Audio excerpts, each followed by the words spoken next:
څو شعره چې د حالاتو پامتداره جینۍ نشته، د حالاتو پامتداره جینۍ نشته، چرته ښکلې او هوښیاره جینۍ نشته.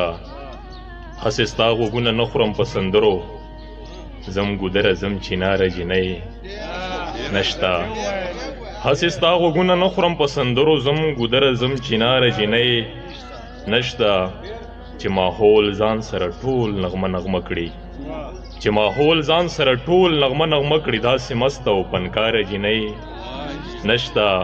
چې د محنت په هر ډګر سړی ملک شي، د محنت په هر ډګر سړی ملک شي، چې د بل لاسو ته کیني سړی سپک شي.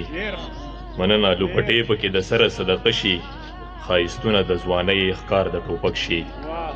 لوپټې پکې د سره صدقه شي، ښایستونه د ځوانۍ ښکار د ټوپک شي. صادق صاحب شعر دی چې د وصال د زوره شوره څه خبر یې، چې موسی په کوهي تور د یو جلک شي. د وصال د زوره شوره څه خبر یې، چې موسی په کوهي تور د یو جلک شي. ته چې ګرځې کائنات درته پسخېږي، پیغلتوب ته د بوډا سړی هلک شي. ته چې ګرځې کائنات درته پسخېږي، پیغلتوب ته د بوډا سړی هلک شي. اوس چې چرته هم دا ستا خبرې کېږي، صد افسوس او بیا افسوس زړه مې راډک شي. اوس چې چرته هم دا ستا خبرې کېږي، صد افسوس او بیا افسوس زړه مې راډک شي. عنایته که څوک راز له رازه غواړي، نو د عشق په دریابونو کې در وک